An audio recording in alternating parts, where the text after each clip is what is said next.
Hey everyone, welcome to West Coast Muscle Saws.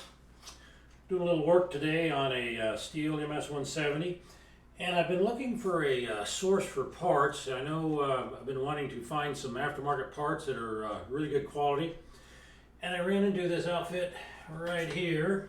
You can see on the screen here. Let me clear this.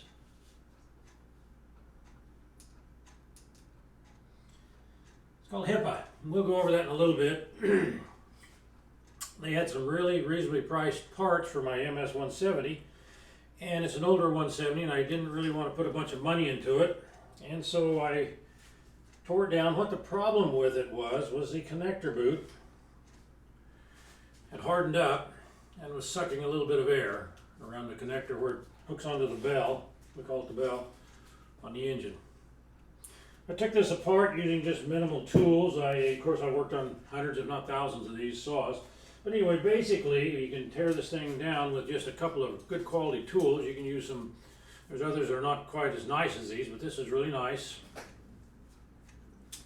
Little T-handles, Torx, and this one's got the socket for taking the carburetor off. Basically, that's all you use it for on that. This one's really popular, all the Torx. If it's an original steel, it's all Torx threads. And while I was there, I wanted to replace the fuel line on the tank.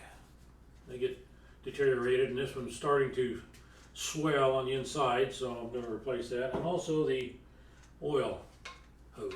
They do the same thing. They harden up and then they leak oil. You've got a 170 leaking oil, more likely there.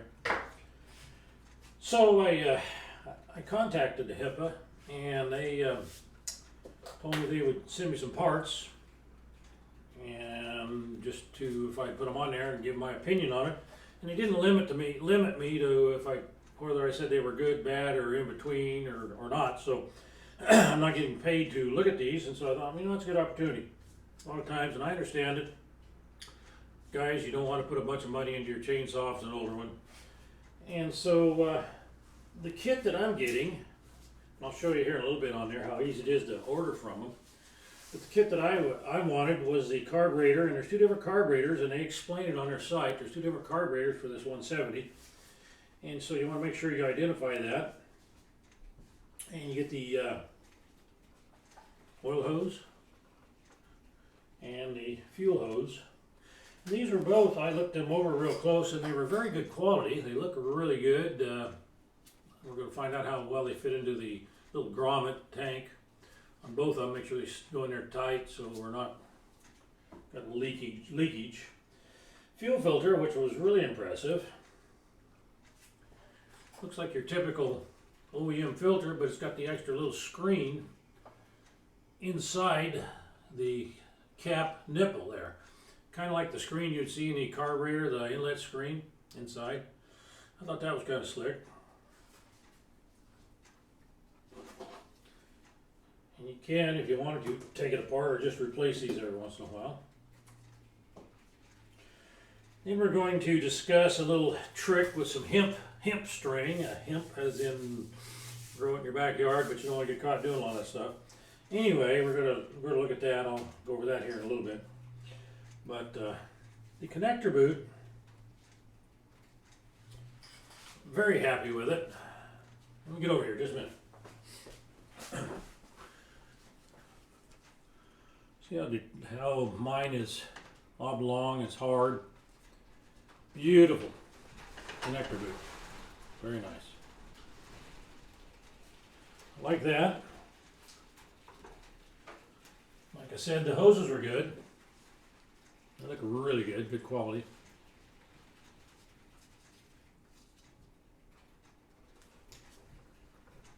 And I went and got the carburetor. Now there's two different carburetors on this one, and you need to identify which one you got.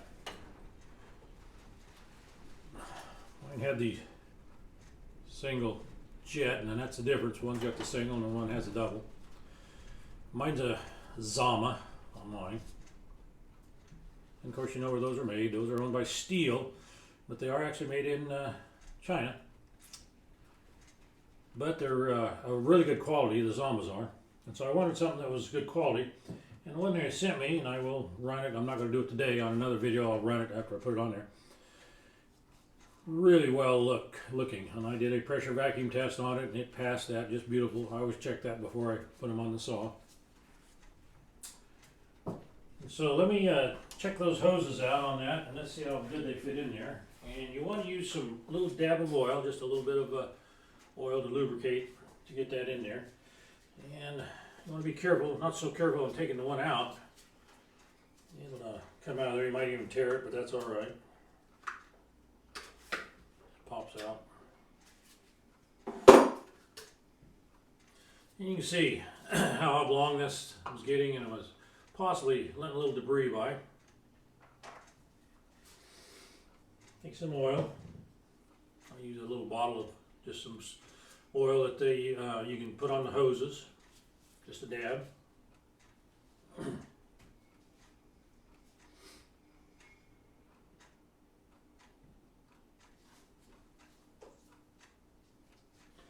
want to be careful doing this because if you pull too much on it with a pair of pliers or something, you can deteriorate, you can stretch that and cause some problems. So first you try to push it in there. We're going to try to squeeze it in there and see if it'll go in.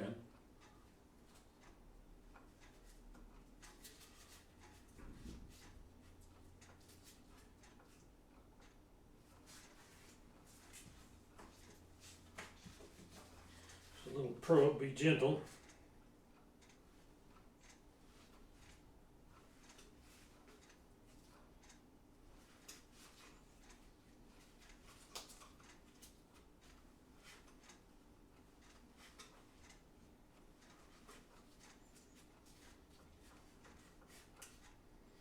And we're in. Very nice. Very nice. This has a locator where you get it where you should have a position on steels. They like to have that setting to where that fuel filter is pointing towards the front of it there, if you can see in there. I'll see. Anyway, that's where that goes. I got a little marking right on the tank where it should be positioned. These have a tendency to leak right around where it pops in. It's not a real grommet, I mean it's slip fit, and they have a tendency to leak, get hard, and so we'll replace that too.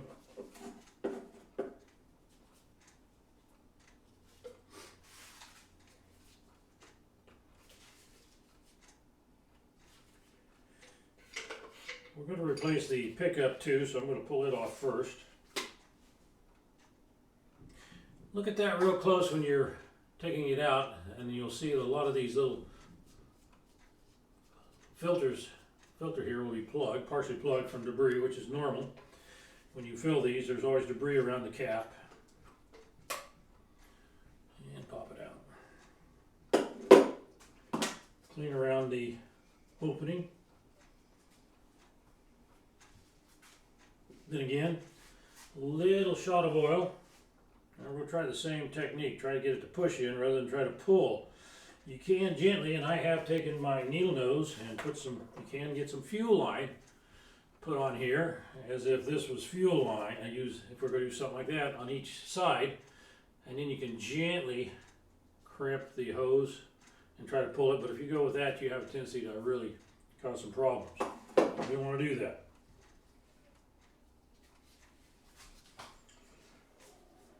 And their filter, I looked it over, took it apart, it's very nice.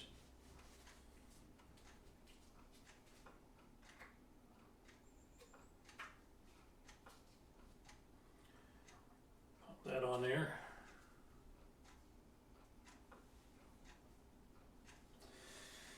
We'll try to do the same technique here.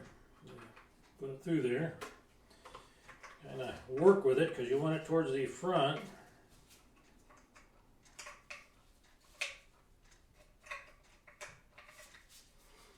If you have a little difficulty doing this, you can put it in after the fact. We may do that. We'll see if we can get it in here. Yeah, we're going to take it off and then we'll put it on afterwards.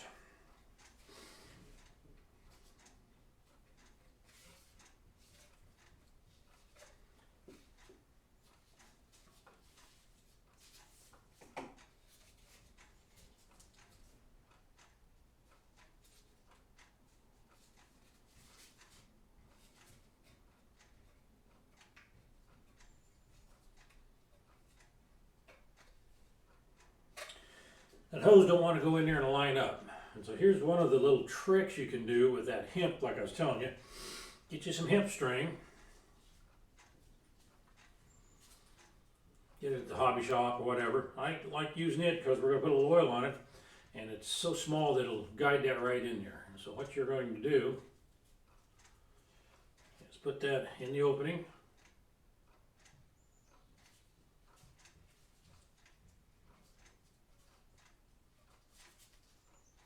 Reach in there with your needle nose or your little, I like these guys, these little pliers you can get, not pliers, you know what they're called. They're sell them at the doctor places and different places you can get them. Snap on. Pull out the string.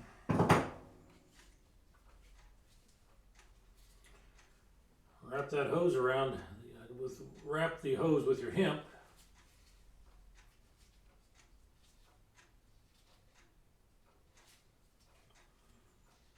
Couple of loops around it.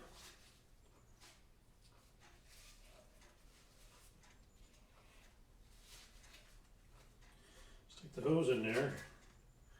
You got it in the position you want it in. I've seen these when they're in the tank and guys trying to change that out. They'll work on a half hour trying to get that hose where they want it to be. It's got to set in a certain spot to feed oil to it, and if it's not, you're going to have trouble. But that's one use for that little hemp, which you're going to find other uses for, and I'll show you, to speed up your process. Okay, we're going to try to push this in manually like we did on the other one. Perfect. Nice tight fit. You can reach in there and pull out that hose just a little bit gently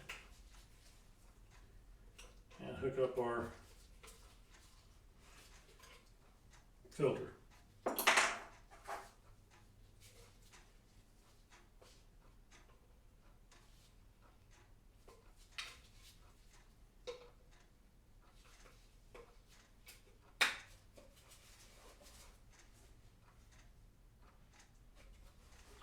See it there.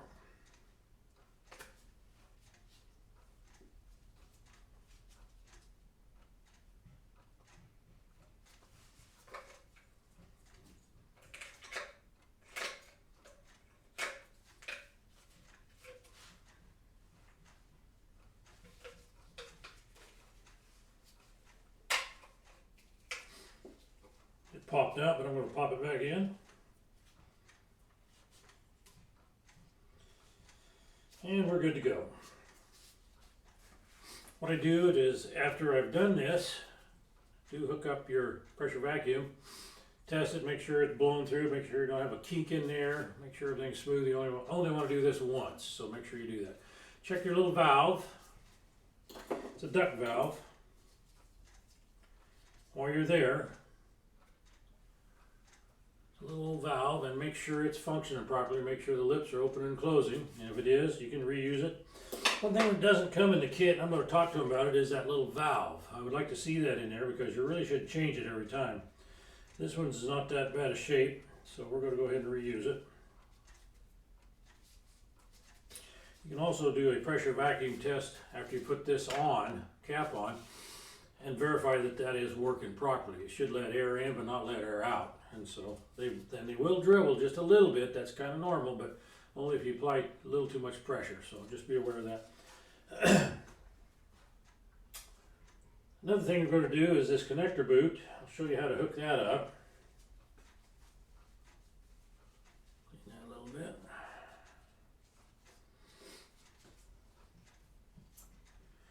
You don't have to tear the engine all the way down. I mean, you just take the engine, just sits in there. Just sits in there and those 4 bolts hold it in place. That's the other trick for that hemp, is you wrap it around the connector boot, and you can pull it through there a lot easier than trying to use needle nose and take a chance of putting a little notch in it or cutting it or anything like that.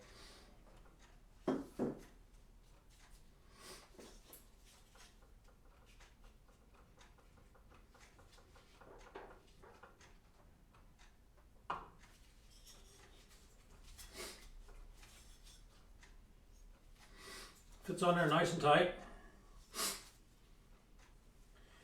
This little ring holds it in place.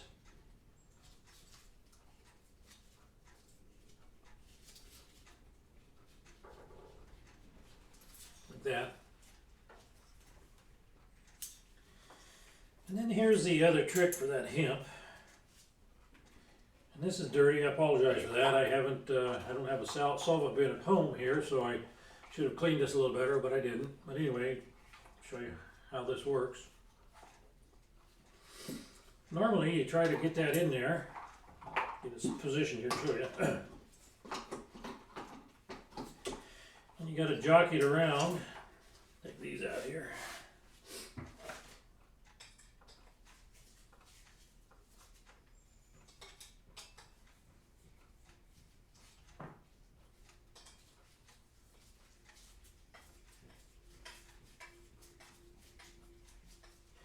Then I want to talk a little bit about that connector boot. It has a lot different function, but besides working as a manifold, it's made out of that rubber and built the way it is, and I'll show you why. Once we get things to get off here.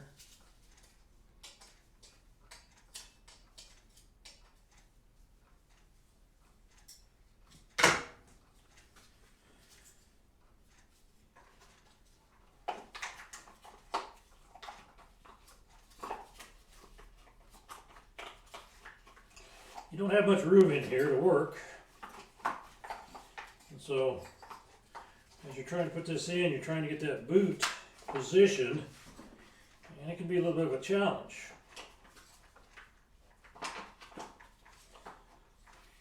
What I learned to do was to take this hemp string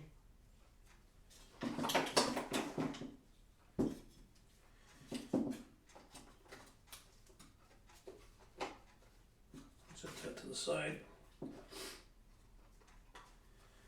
put it through where the connector boot goes. You see the loop in there. And what we're going to do that with hemp is we're going to wrap it around that connector boot, the one that's on the engine.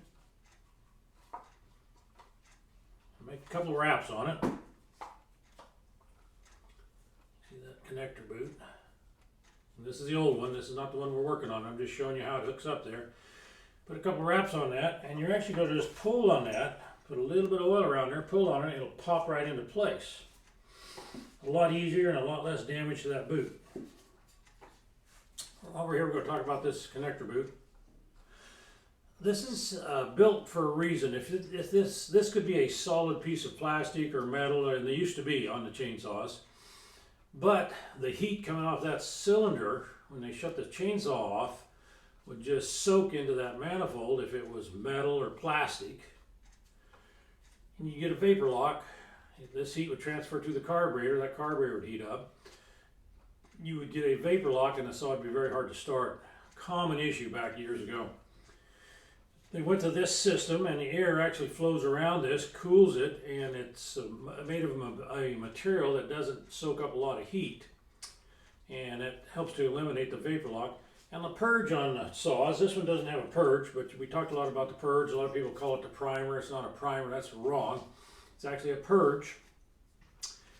Its main purpose, you don't have to use it when it's cold starting. It'll start probably on the 5th, 6th pull.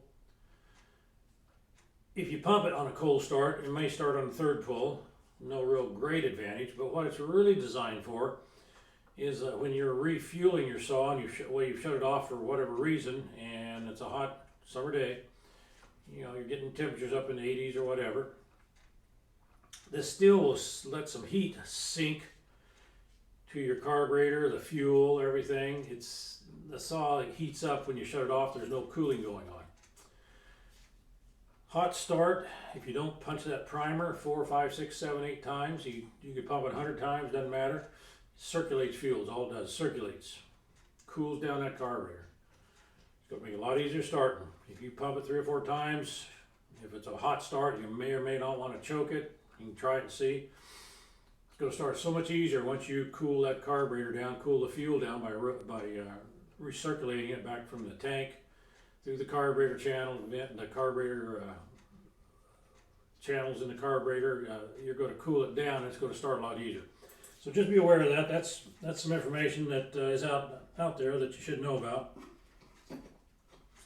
Wrap that 2 or 3 times around the connector boot, like I showed. Apply some pressure. A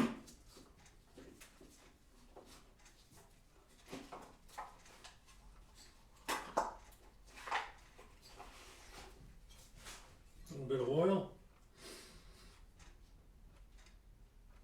Sorry if you can't see it. I understand. Try to get it here where you see what's going on.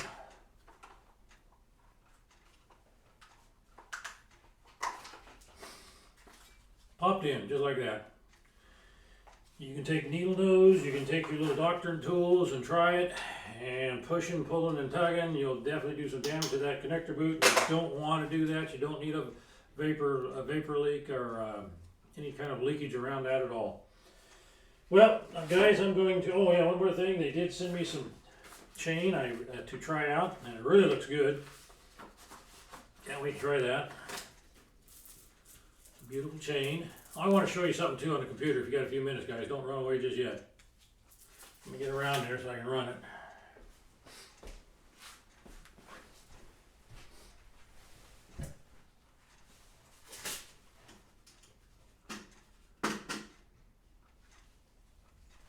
Yeah, just a second here.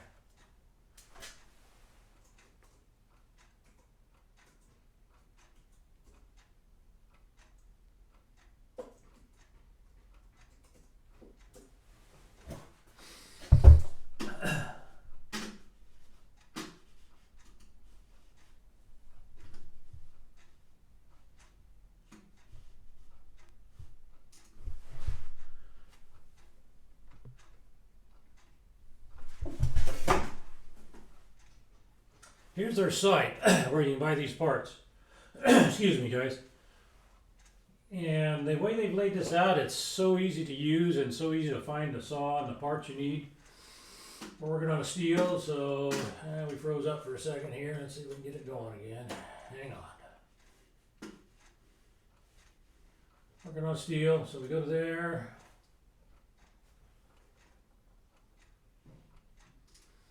I'm going to type in the MS 170.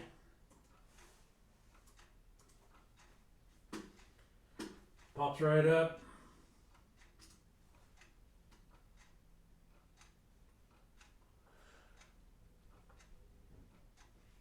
And they show the different components, got the prices there and how to help identify which one you got. This is something I wish your OEM manufacturers would do. It would make it so much easier for their customers that are running their products. It's so difficult to try to identify your parts online through the manufacturers unless they can get some better information for you. These guys got it really nice. There's the different coils you can use, the carburetors, and if you actually go to the carburetor, it actually flips it around. You see how it flipped there, so you can see which one you got. Gives a good description. You can have yours in your hand there and be comparing to this. And what I got was the kit right here. And I've got this carburetor, and you can tell by looking at it, it's got that single jet. And I went ahead and got the one with the fuel filter. And all the components there. 18 bucks. And I think that's probably with shipping. So, you know, I would give these guys a good rating. I'm real happy with it. I, of course, will do the testing of the chainsaw. I'm going to go out and cut with it when I get it put back together. We'll do that in another video. One thing I did, another little quickie here, a little save you some time. This is something that I do a lot on these little small chainsaws like that. Especially the guys working on the old McCulloughs. If you're doing some vintage work on the Mini Max and the different ones, you know how tight, hard it is to get in there to loosen that plug. Once you broke it free, you know, you ratchet. Get you a chunk of fuel line. Stick it on the end of that plug. You can unscrew it real easy. And as far as going in that little old dinky spot to try to get that thing in there, it just feeds you right in rather than trying to use your hands. Just some information there, guys. Let me see if we got anything else here for you on some shortcuts. I don't see anything. We'll do another video here on some shortcuts. I'm going to be talking to these guys. One thing I would like to see them do is to put in there on the steel one, the little duck valve. I think that'd be a big bonus to get that too. And it's got another thing, excuse me, it's got your Husqvarna parts here too. Just type in Husqvarna. Let's go back here.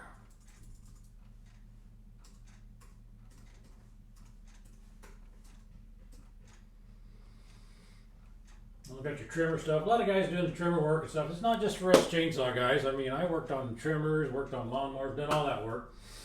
They got everything. Look at this filter, how good this looks. Let's see if I can get this to... We froze up here again.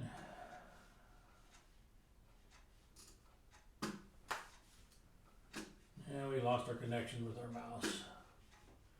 Anyway, the fuel filter, air filter really looks good, and all their other parts look excellent. Turn this on and off a couple times.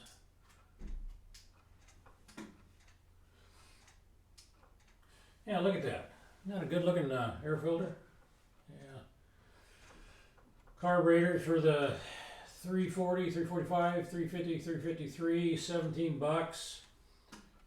Their mower parts are very reasonably priced. Very happy with that. So anyway, I lost my mouse give up, so we'll do this a little later. But anyway, go to the site, hipastore.com, and check them out. They got some really cool stuff.